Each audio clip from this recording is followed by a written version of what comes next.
ನಮಸ್ಕಾರ. ಫ್ರೀಡಂ 19 ಸುದ್ದಿವಾಹಿನಿಗೆ ಸ್ವಾಗತ. ಇಂದಿನ ಮುಖ್ಯ ಸುದ್ದಿಗಳತ್ತ ಗಮನ ಹರಿಸೋಣ.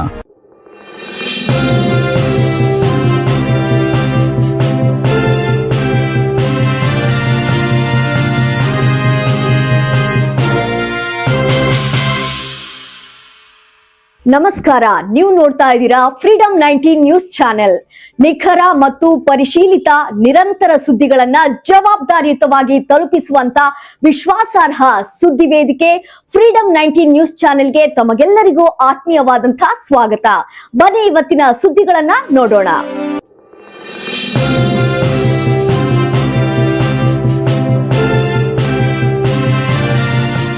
ಬೆಳಗಾವಿಯಲ್ಲಿ ನಡೆದ ಪತ್ರಿಕಾಗೋಷ್ಠಿಯಲ್ಲಿ ಮಹತ್ವದ ಮಾಹಿತಿ ಹೊರಬಿದ್ದಿದ್ದು, ಮಾಜಿ ಮುಖ್ಯಮಂತ್ರಿ ಬಿಎಸ್ ಯಡಿಯೂರಪ್ಪ ಅವರ ರಾಜಕೀಯ ಜೀವನದ 50ನೇ ವರ್ಷದ ಸಂಭ್ರಮಾಚರಣೆಗೆ ಭರ್ಜರಿ ಸಿದ್ಧತೆಗಳು ನಡೆಯುತ್ತಿವೆ. ರಾಜ್ಯಸಭಾ ಸದಸ್ಯರಾದ ಡಾಕ್ಟರ್ ಪ್ರಭಾಕರ್ ಕೋರೆ ಅವರು ಮಾತನಾಡಿ, ಮೇ 9ರಂದು ಚಿತ್ರದುರ್ಗದಲ್ಲಿ ಮಹಾ ಅಭಿಮಾನೋತ್ಸವ ಕಾರ್ಯಕ್ರಮವನ್ನು ಆಯೋಜಿಸಲಾಗಿದೆ ಎಂದು ತಿಳಿಸಿದ್ದಾರೆ. ಈ ಭವ್ಯ ಕಾರ್ಯಕ್ರಮದಲ್ಲಿ ದೇಶದ ಪ್ರಮುಖ ನಾಯಕರು ಭಾಗವಹಿಸಲಿದ್ದು, ಕೇಂದ್ರ ಗೃಹ ಸಚಿವರಾದ ಅಮಿತ್ ಶಾ, ಮಾಜಿ ಮುಖ್ಯಮಂತ್ರಿ ಎಚ್.ಡಿ. ಕುಮಾರಸ್ವಾಮಿ, ಕೇಂದ್ರ ಸಚಿವರಾದ ಪ್ರಹ್ಲಾದ್ ಜೋಶಿ ಸೇರಿದಂತೆ ಬಿಜೆಪಿಯ ಹಿರಿಯ ಮುಖಂಡರು ಹಾಗೂ ಸಾವಿರಾರು ಕಾರ್ಯಕರ್ತರು ಭಾಗಿಯಾಗಲಿದ್ದಾರೆ. ಇದೇ ವೇಳೆ ರಾಜ್ಯದ ವಿವಿಧ ಮಠಗಳ ಮಠಾಧೀಶರು ಕೂಡ ಈ ಸಮಾರಂಭದಲ್ಲಿ ಉಪಸ್ಥಿತರಿದ್ದು, ಕಾರ್ಯಕ್ರಮಕ್ಕೆ ಧಾರ್ಮಿಕ ಮತ್ತು ಸಾಮಾಜಿಕ ಮೆರುಗು ಹೆಚ್ಚಿಸಲಿದ್ದಾರೆ. ಈ ಕಾರ್ಯಕ್ರಮಕ್ಕೆ ರಾಜ್ಯದ ವಿವಿಧ ಭಾಗಗಳಿಂದ ಲಕ್ಷಾಂತರ ಅಭಿಮಾನಿಗಳು ಹರಿದು ಬರಲಿದ್ದು, ಸುಮಾರು 10 ಲಕ್ಷಕ್ಕೂ ಅಧಿಕ ಜನರು ಭಾಗವಹಿಸುವ ನಿರೀಕ್ಷೆ ಇದೆ ಅಂತ ಡಾಕ್ಟರ್ ಪ್ರಭಾಕರ್ ಕೋರೆ ಅವರು ತಿಳಿಸಿದ್ದಾರೆ. ವರದಿ ಗೌಸ್ ಸನದಿ, ಫ್ರೀಡಂ 19 ನ್ಯೂಸ್, ಬೆಳಗಾವಿ. ಹಾಗೆ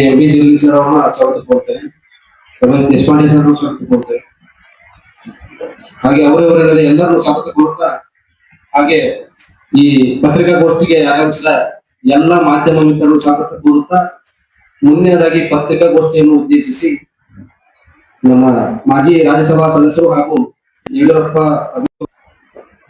ಮಾನ್ಯ ನಮ್ಮ ಮುಖಂಡರಾದ BS ಯಡಿಯೂರಪ್ಪ ಅವರ 50 ವರ್ಷದ ಅಭಿಮಾನೋತ್ಸವದ ಸಮಾರಂಭ ಚಿತ್ರದುರ್ಗದಲ್ಲಿ ಮಾಡಿದ್ದೀವಿ.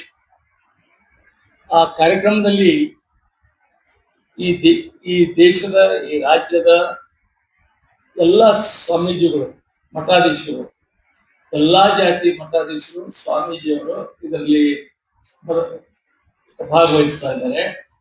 ಮುಖ್ಯ ಅತಿಥಿಯಾಗಿ ನಮ್ಮ ರಾಜ್ಯದ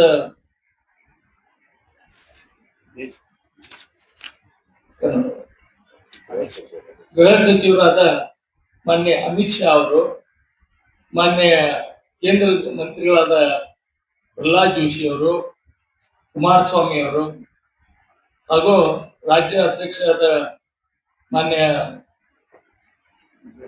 ವಿಜೇಂದ್ರ ಅವರು, ಸದಾನಂದ ಗೌಡರು, ಜಗದೀಶ್ ಶೆಟ್ಟರ್ ಅವರು, ಬಸವರಾಜ ಬೊಮ್ಮಾಯಿ ಅವರು, ಸೋಮಣ್ಣ ಅವರವರು, ಆರ್ ಅಶೋಕ್ ಅವರು, ಶ್ರೀಮತಿ ಶೋಭಾ ಕರಂದ್ಲಾಜೆ ಮತ್ತು ಶ್ರೀ ವಿರೋಧ ಪಕ್ಷದ ನಾಯಕರಾದ ಚಲವಾದಿ ನಾರಾಯಣ ಸ್ವಾಮಿ ಅವರು ಈ ಕಾರ್ಯಕ್ರಮದಲ್ಲಿ ಭಾಗವಹಿಸ್ತಾ ಇದ್ದಾರೆ. ಬಹುತೇಕ ಈ ಕಾರ್ಯಕ್ರಮದಲ್ಲಿ 5 ಲಕ್ಷಕ್ಕಿಂತ ಹೆಚ್ಚಿನ ಜನ ಬರ್ತಾರಂತ ನಮ್ದು ಇದೆ, ಎಸ್ಟಿಮೇಟ್ ಇದೆ. ಅದರಲ್ಲಿ ಉತ್ತರ ಕರ್ನಾಟಕದ ಬಹಳ ಜನ, ಬೆಳಗಾವಿ ಜಿಲ್ಲೆಯಿಂದ, ಪ್ರತಿಯೊಂದು ತಾಲೂಕಿನಿಂದ ಜನ ಬರ್ತಾ ಇದ್ದಾರೆ. ಅದಕ್ಕೆ ಇನ್ನೂ ಹೆಚ್ಚಿನ ಜನ ಬರಬೇಕು. ಇದೊಂದು ಅಭಿನಂದನೆ ಉತ್ಸವ.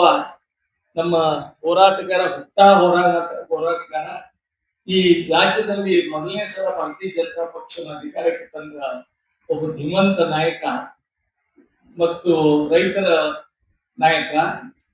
ಅದರಲ್ಲಿ ಉತ್ತರ ಕರ್ನಾಟಕದ ಮೇಲೆ ಅತಿ ಹೆಚ್ಚಿನ ಪ್ರೇಮ ಇರುವ ಮಾನ್ಯ ಯಡಿಯೂರಪ್ಪ ಅವರದ್ದು ಆಗ್ತಾ ಇರೋದು ನಮಗೂ ಬಹಳಷ್ಟು ಗೌರವ ತಂದ. ಅದಕ್ಕೆ ಹೆಚ್ಚಿನ ಜನ ಇದಕ್ಕೆ ಬರ್ಬೇಕಂತ ನಾವು ಇವತ್ತು ಪರಿಸ್ಥಿತಿ ಮುಖಾಂತರ ಹೇಳ್ತಾ ಇದ್ದೀವಿ. ಇವಿಷ್ಟು ಇಂದಿನ ಪ್ರಮುಖ ಸುದ್ದಿಗಳು. ಕರ್ನಾಟಕದ ಪ್ರತಿಯೊಂದು ಮೂಲೆಗೂ ನಿಖರ ಮತ್ತು ಪರಿಶೀಲಿತ ಮಾಹಿತಿಯನ್ನು ಜವಾಬ್ದಾರಿಯುತವಾಗಿ ತಲುಪಿಸುವಂತಹ ಪ್ರಯತ್ನದಲ್ಲಿ ನಾವು ಸದಾ ನಿಮ್ಮ ಜೊತೆ. ಫ್ರೀಡಂ 19 ನ್ಯೂಸ್ ಚಾನೆಲ್ನ ವೀಕ್ಷಕರಿಗೆ ಧನ್ಯವಾದಗಳು. ಮತ್ತೆ ಭೇಟಿಯಾಗೋಣ ಮುಂದಿನ ಸುದ್ದಿಗಳೊಂದಿಗೆ. ನಮಸ್ಕಾರ.